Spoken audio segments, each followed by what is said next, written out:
this computer. All right, recording. Okay, welcome everybody to this conversation about some of the major themes out of the Pure Love teaching by Beth Barone. Today I get to chat with Mike Proulx, and we're going to be talking about this whole balance of being and doing, and how there is an order to things and a balance to things, and how Mike and to me to some extent, how we have applied that to our lives. So let me just start off by, Mike, why don't you tell us just kind of why you wanted to talk about this? Well, I think this is something that is just kind of always a part of my process, because it's an unnatural balance that I have a hard time finding. And I think going through a season where it's just kind of on my mind and something I'm thinking about was a good opportunity to kind of work and emphasize striking that balance a little bit more regularly, a little bit more consistently. I naturally tend to sway towards the doing side a little bit more, and I can leave the being side behind for pretty large stretches. And that ultimately gets me in a lot of trouble. It's when I notice that I'm the most intolerable of other people when I get into a heavy doing season and there's no being component that goes along with it. And like where I become intolerable is like a red flag for me of I'm definitely out of balance. So it's just been a good opportunity for me to think on some things and see where I'm currently imbalanced and maybe where I'm doing okay. Well, let's kind of just start with some like really foundational, like when we talk about being and when you talk about doing, what are you talking about? Like, what do those words represent in your actual life and process? I think being has a couple different definitions for me. I kind of think of it in two ways. There's just kind of a general, how am I being with God in a slowing my life down, spending meditative time, quiet time, hiking, walking, reading, just time where I'm unplugging from the pace of life, and recentering a little bit before actions take place, which would be the doing component. So there's kind of that larger strokes being perspective. And then to me, there's also a moment by moment being perspective of my ability to take in input in real time and have it be processed healthfully in a way to where the output is still relatively healthy. And so there's just kind of this like big picture thing, and then all these little being components that go into just every day. But it really stems from my ability to take in input and give output in a way that is representative of my relationship with God, my relationship with people, and that there's a healthy balance there of both being involved.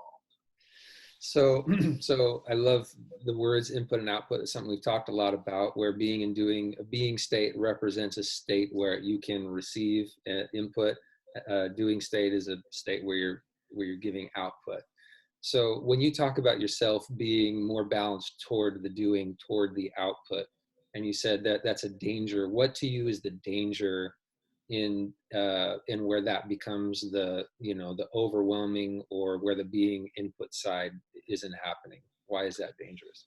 Yeah, I mean, when I get so doing oriented or so output oriented, and the being component gets left behind, it quickly becomes just me willing myself through a day or through a season.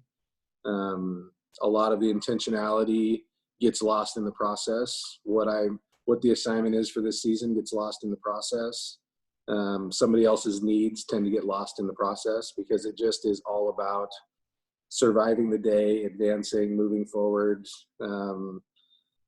making it to the next checkpoint, only to realize that there's only another checkpoint down the line.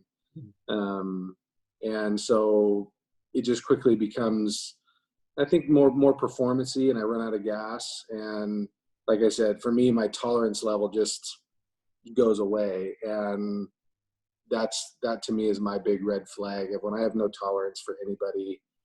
I am I'm pretty imbalanced at the time. And so those inputs, the being component starts to allow me um, to kind of balance that out and put myself in a position to, for my outputs to be a little bit more healthy, for my doing to be a little bit more healthy, a little bit more God driven, maybe a little less just on my own or all me, I guess. Let me flip it around. I'm going to give you a free shot right here. What would you say to someone like me who is not primarily doing oriented? I would put myself at the other end of the spectrum, maybe not like the extreme end, but more so. What is the danger for someone who is primarily being oriented, who is imbalanced in that direction? Like, if we talk about the danger of doing without the being, what's the danger of being without the doing? I mean, simply nothing happens. Um, but, I think also more, just more practically speaking, there's just a huge component of you missing in what is going on. And that it quickly becomes more one voice oriented. And when it comes to the output side, if you and I are doing something together or in a process together, it becomes your interpretation of what God's saying and me putting into motion, and both of us are missing out on something there. So yeah, it's easy to just kind of coin it as, you just don't go anywhere if the being process is the only thing you're working on, or where the balance stops. Right. But we also miss a lot of other voices as well. Yeah. So, one thing that Beth talks about in the Pure Love conversations is, or the Pure Love lessons, is the idea of priority, being and doing, and that there's sort of a 1-2 punch there. Knowing that, which I hate, by the way, secretly. Yes. No, well, we'll get into that. That's where we're going. Knowing that is sort of that there's a truth to that. And I think you've already acknowledged it, that this idea that if you're going to output, you want it to come from something that is healthy, and that if it's not, then it can become unhealthy. I'd be curious again just to hear you talk about, like, how does that priority work out for you? Knowing that we're all different, knowing that we have, some of us are more inclined to be, some of us more inclined to do, some of us more extreme or whatever than others. What does it mean that there is an order or like a priority, and can that look different for different ones of us?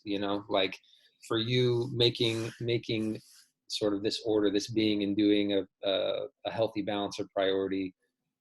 What does that look like for you versus, again, what it might look like for me? And we can even go back and forth on this a little bit.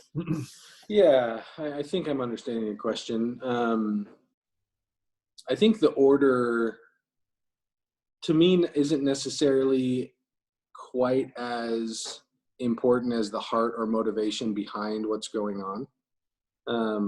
I think there's a lot of times where I haven't necessarily taken the time to pause and bring God into a process or a situation, but my heart and my motivations for what's happening and what's going on are very healthy. And I consider that to be still a very healthy process where it may just be mostly output oriented. But I do think that there is a need for my ability to check in with God a little bit more regularly.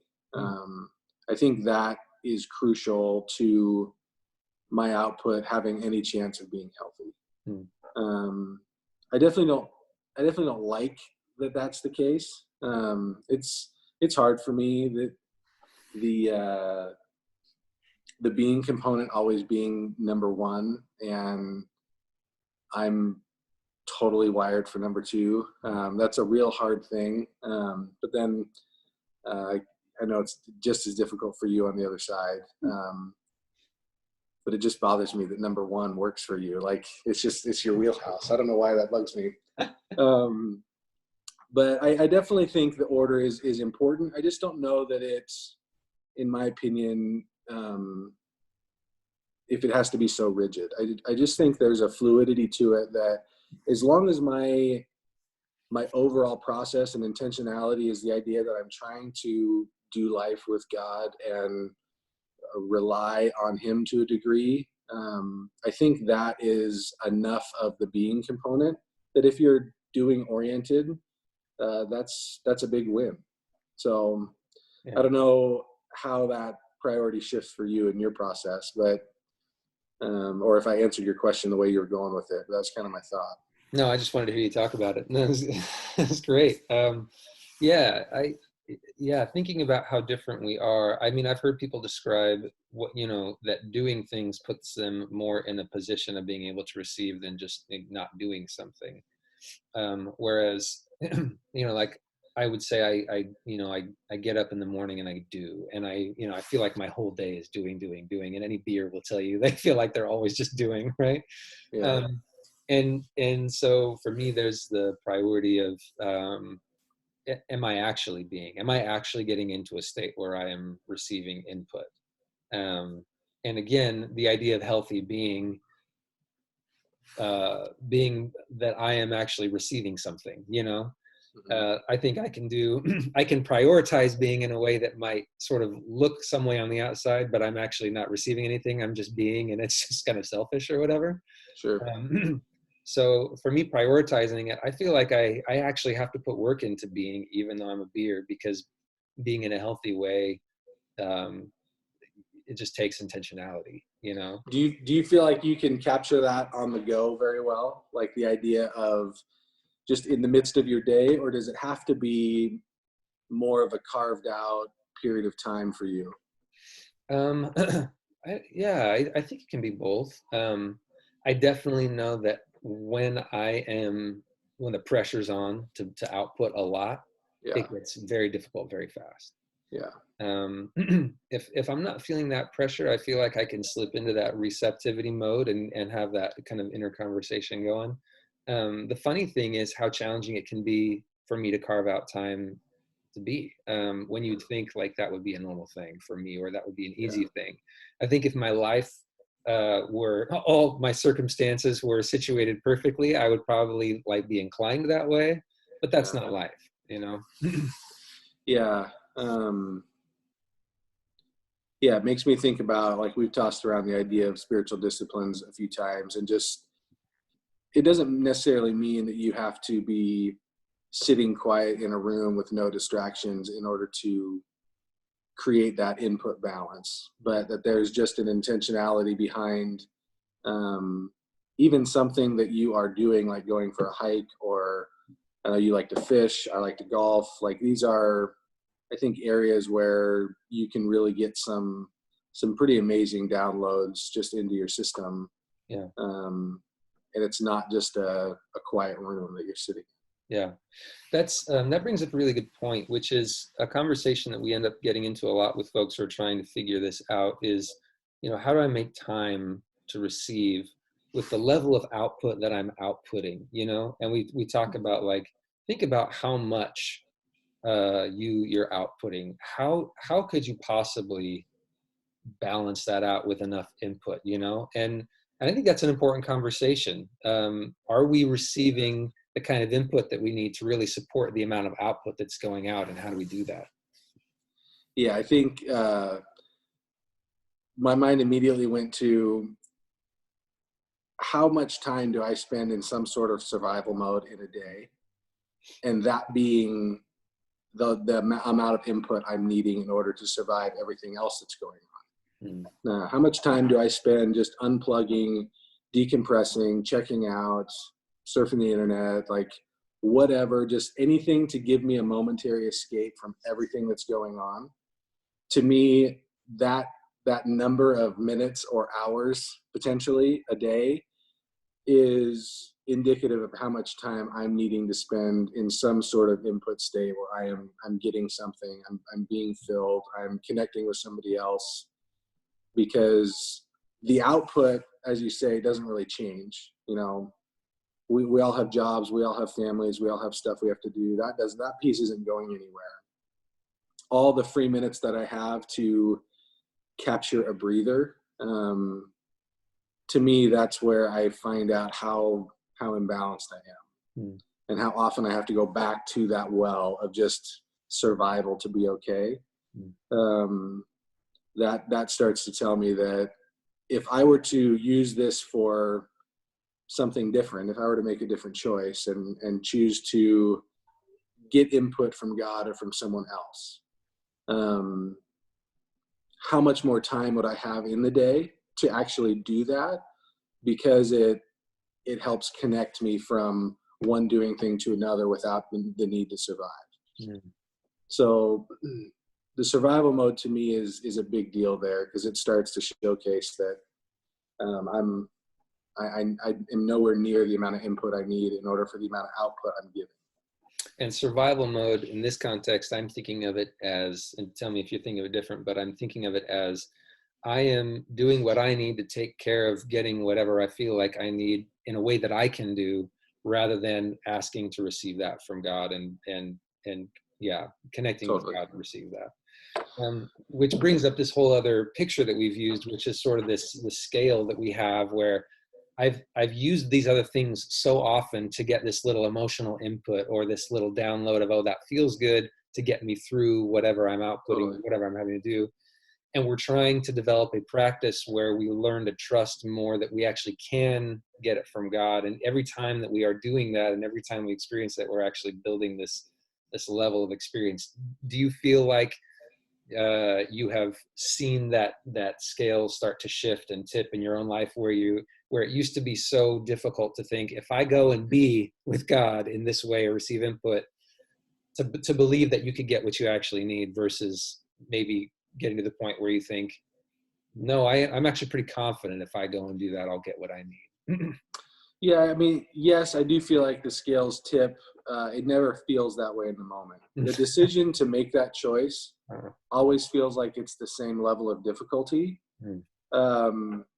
I think for me, it started with just being aware that that was actually a choice, which didn't come until after the circumstance had already worked itself out. Like after I'd already spent my time selfishly surviving and enduring my day, I would be able to look back and realize that I'm exhausted and this day happened and I was just a slave to it all day long. I think that transition slowly to being in the midst of just a really stressful, frustrating day and realizing that there's another option out there, but still not necessarily being able to make the right call in the moment. Yeah.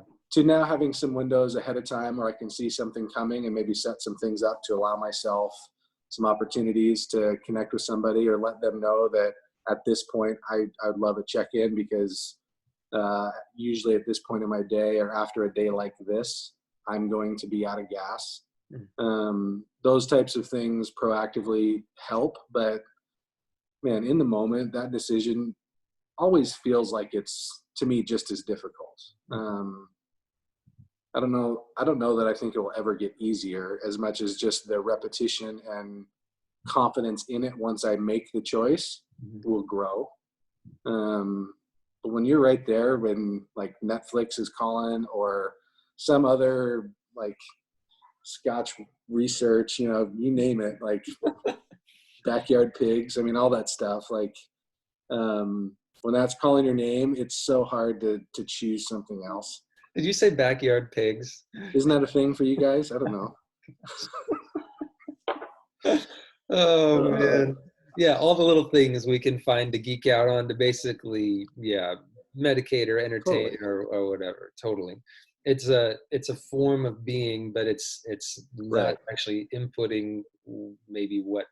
And I will say this. I can do that with God, but I can also do it on my own, right? Like Yeah. we can do those things in them of themselves aren't like necessarily good or bad necessarily, but are we doing them as a way of doing something Right. with God, right? Yeah. The why piece is a big deal. Why am I watching TV right now? And I think there are very good reasons to unplug at the end of the night that are healthy.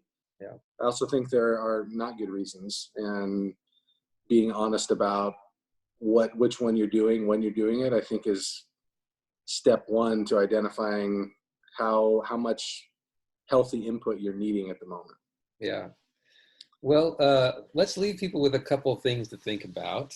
Um, my mind always goes towards inviting people to think with God about, okay, what am I inclined to do? Am I inclined to sort of ready, fire, aim, and like, like Yeah. think about why later, or do I tend to be, um, I don't know how I would qualify myself, but I guess I would say I definitely lean towards being, and I definitely run out of gas quickly.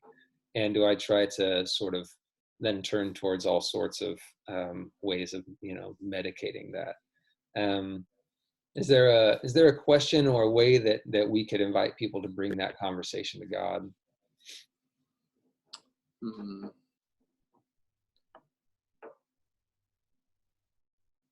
Yeah, that's so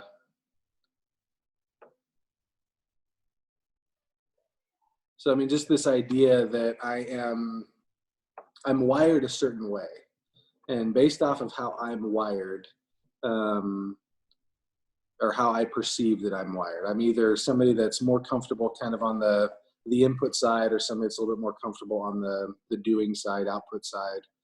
Um, yeah, what is easier or more difficult when it comes to being in the right at the fork in the road, and you have a choice to make? Hmm. um, what type of difficulty do you face in that moment?